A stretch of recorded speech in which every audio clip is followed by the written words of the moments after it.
안녕하세요. 콘스탄트 김의 티스와 함께 돈 버는 아카데미. 이번 시간에는요, 돈 버는 절세, 양도소득세에 관련돼서요, 2021년도 6월 1일부터 바뀌는 것이 있거든요. 거기에 대해서 알아보도록 하겠습니다. 먼저 양도소득세 관련된 변경 내용이 되겠습니다. 분양권 관련된 내용인데요. 2021년도부터 신규 취득한 분양권에 대해서는 이제부터 주택수에 포함시키기로 했습니다. 그 전까지는요, 분양권에 대해서 주택수에 포함되지 않았거든요. 예를 들어서 2020년도까지 취득한 건에 대해서는 분양권이 주택수에 포함되지 않았습니다. 그러나 그 이후 건은 주택수에 포함되다 보니까요, 나중에 다른 주택하고 합쳐가지고 2주택, 3주택인 경우에 양도소득세 중과를 먹을 수가 있으니까 조심하실 필요가 있을 것 같습니다.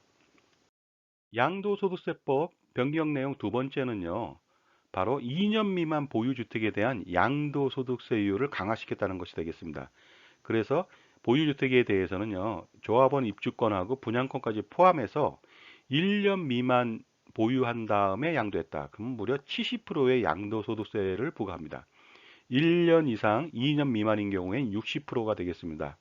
마찬가지로 2020년 6월 1일부터 양도분에 해당되는 건에 대해서 적용하기로 했거든요. 자, 그래서 한번 내용을 한번 알아보도록 하겠습니다. 현행에 대해서 주택 및 입주권에 대해서는요, 1년 미만 보유했을 때는 40%고, 2년 미만일 때는 기본세율, 2년 이상도 기본세율이었는데, 요것이 2021년도 6월 1일부터는요, 주택 및 입주권에 대해서 1년 미만인 경우에는 70%, 1년 이상 2년 미만인 경우에는 60%, 분양권 관련된 것은 1년 미만인 경우는 70%, 그 다음에 1년 이상인 경우에는 60%의 단일세율로 양도세를 중과하게 됐습니다. 자, 이러한 양도소득세율 변경에 따라서 양도소득세 시뮬레이션 한번 해보겠습니다. 양도차익이 5억 원이라고 가정해 보겠습니다. 1년 미만 보유하고 양도한다고 또 가정해 보겠습니다. 개정 전에는 양도차익 5억 원에 대해서 기본공제만 250만 원 빼주죠. 과세 표준이 4억 9,750만 원에 세율은 단일 세율이 되겠습니다. 40%. 산출세액은 1억 9,900만 원이 나오는데요.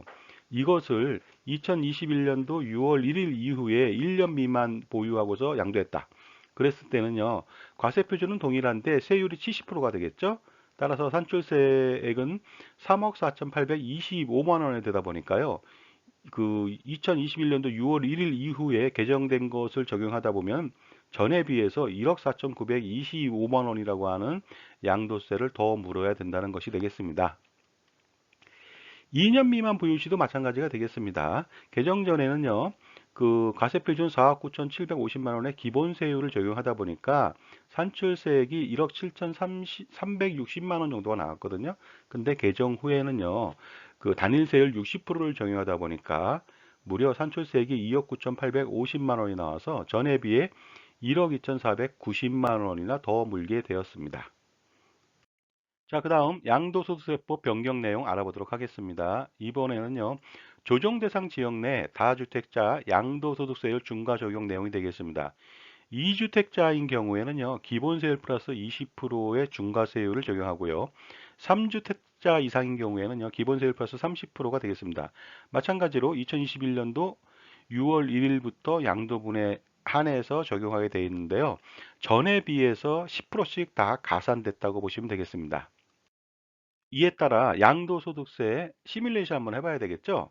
자, 양도 차이 5억 원을 가정해 볼까요? 2주택자가 되겠습니다. 2021년도 5월 30일 이전에 양도를 한다. 그러면 과세 표준이 4억 9,750만 원이 나오고요. 세율은 40% 플러스 10%, 기본세율 플러스 10%가 돼서 50%가 됩니다. 산출세액은 2억 2,335만 원 정도가 나오는데 만약에 6월 1일 이후에 양도를 했다. 그렇게 된다면요. 과세 표준은 동일하고요. 세율은 60%로 뛰죠. 40% 플러스 가산세 20%가 되겠습니다. 따라서 산출세액은요. 2억 7,310만 원. 전에 비해서 거의 5천만 원 가까운 4,975만 원을 더 물게 된다는 것이 되겠습니다. 3주택자인 경우에는요. 5월 31일까지 양도한다면은요. 60%의 중과세율을 먹죠. 따라서 산출세액은 2억 7,310만 원 정도가 나오는데 6월 1일 이후에 양도했다. 그러면 70%를 먹습니다. 그래서 3억 2,285만 원이 돼서 4,975만 원이라고 하는 그 양도세를 더 내야 되고, 여기에 지방소득세 10%까지 더 내야 되겠죠? 자, 그 다음 알아보도록 하겠습니다. 이번에는요, 장기보유 특별공제에 관련된 사항입니다. 1세대 1주택자가 그 고가주택을 양도하는 경우에 장기보유 특별공제를 해주거든요. 고가주택이라고 하면 9억 원 초과가 되겠죠. 그랬을 때 과거에는 10년 이상 보유하면 1년에 8%씩 해서 80%를 빼주니까 굉장히 양도세 경감에 도움이 됐습니다. 그러나 2021년도 이후부터는 어떻게 되냐면요. 보유했을 때 4% 빼주고 1년에, 그 다음에 거주했을 때 4%를 빼줍니다. 따라서 보유와 거주를 동시에 했다면 8%를 빼주지만 보유만 하면은 1년에 4%밖에 안 빼준다는 것이 되겠습니다. 따라서 3년 동안 보유했다 그러면 12%를 빼주고요. 보유와 거주를 했다 그러면 24%를 빼주게 되겠습니다. 그런데 3년 동안 보유했는데 거주는 2년밖에 안 됐다. 그러면 8%를 빼주고요. 보유와 거주가 2년이다. 그럴 경우에는요. 합산해서 20%만 빼주게 되겠습니다. 그 다음부터는요. 보유는 계속 4%씩 하면 되겠죠. 보유와 거주를 동시에 했다면 또 4%가 되니까 8%가 되겠죠. 그래서 보시게 되면 10년 이상 보유했다. 그러면 40%밖에 안 빼주는데요. 보유와 거주를 동시에 했다. 그러면 80%까지 빼주게 된다는 것이 되겠습니다. 자, 그렇다면요. 양도소득세 시뮬레이션 한번 해보겠습니다. 사례 알아볼까요? 양도가액 20억 원, 양도차익은 10억 원이 되겠습니다. 10년 이상 보유한 주택인데요. A의 경우에는 10년 이상 보유, 거주를 동시에 했습니다. 근데 B는 10년 보유하고 2년만 거주했다고 가정해 봤을 때요. 세부담이 어느 정도 나오냐면 A의 경우는 2,273만 원이고요. B의 경우에는요. 8,833만 원으로 6,560만 원이나 증가하게 됩니다. 알아보도록 하겠습니다. 2년만 거주했다. 그러면요. 장기보유 특별공제가 원래 4억 4천만 원을 빼주게 되는데 2년만 보유했으니까 2억 6,400만 원이 되겠습니다. 그걸 빼주니까 전체적으로 장기보유 특별공제 감소액이 1억 7,600만 원이나 돼서 양도소득세 차이가 6,560만 원이 나게 된다는 것이 되겠습니다. 만약에 그 2년만 거주한 것이 아니라 5년 거주했다고 가정해 본다면은 장기 보유 특별 공제는 4억 4천만 원이 아닌 3억 3천만 원. 그러니까 1억 1천만 원이 감소됐죠. 따라서 양도세가 증가되는 것은 4,052만 원이 되겠습니다. 만약에 10년 보유 7년 거주했다고 가정해 볼까요? 그랬을 때는요. 장기 보유 특별 공제는 4억 4천만 원에서 3억 7,400만 원, 6,600만 원 감소됐죠. 대신 양도세는 2,380만 원이 증가하게 되겠습니다. 자, 이번에는요. 종부세 알아보도록 하겠습니다. 종부세를 알아보도록 하겠는데요. 그 일반 2주택 이하인 경우 알아보겠습니다. 1주택자이거나 2주택 이하인 경우 보시게 된다면은요. 그 3억 원 이하인 경우에 0.6%부터 6억 원 이하 0.8, 12억 원 이하 1.2, 50억 원 이하 1.6, 94억 원 이하 2.2, 그다음에 94억 원 초과는 3.0이 되겠고요. 법인 관련돼서는 뭐 당연히 뭐 단일세율 3.0%가 되겠습니다. 그런데 이제 중요한 것은요. 그 일반 2주택 이하자인 경우 세부담 상한액은 150%가 되겠습니다. 따라서 전년도에 1,000만 원 나왔다 그러면 올해 아무리 올라도 1,500만 원까지만 낼 수 있다는 것이 되겠고요. 법인 같은 경우에는 세부담 상한액이 없죠. 그런데 문제는 이제 이거죠. 이제 3주택 이상이거나 조정 대상 지역 내 2주택자인 경우에 중요합니다. 세부담 상한액이 무려 300%가 되겠습니다. 그러니까 전년도에 1억 원을 냈다. 그러면 올해 산출해서 3억 원이 나와도 전부 다 3억 원을 내야 된다는 것이 되겠습니다. 세율은요. 3억 원 이하일 때는 2배가 뜹니다. 1.2%. 그 다음에 6억 원 이하 1.6%, 12억 원 이하 2.2%, 50억 원 이하 3.6%, 94억 원 이하 5.0%, 그 다음에 94억 원 초과가 되면 6.0%가 되겠고요. 법인도 동일합니다. 그 법인은 세부담 상한액이 없죠. 하지만 3주택자인 경우 조정 대상 지역의 2주택 이상인 경우에는 세부담 상한액이 300%로 올랐다는 것이 중요한 것이 되겠습니다. 종부세 계속 알아보도록 하겠습니다. 이번에는요. 세액공제 부분이 되겠습니다. 1세대 1주택자에 대해서는 산출세액에서 세액공제를 해주게 됩니다. 거기에 대해서는요. 고령자 세액공제하고 장기보유 세액공제가 있는데 첫 번째 고령자 세액공제 알아볼까요? 60세에서 65세 미만은 20%를 빼주고요. 65세 이상 70세 미만은 30%, 그 다음에 70세 이상은 40%를 빼줍니다. 장기 보유도 마찬가지로 빼주게 되는데요. 5년 이상 10년 미만 보유했다. 20% 빼주고요.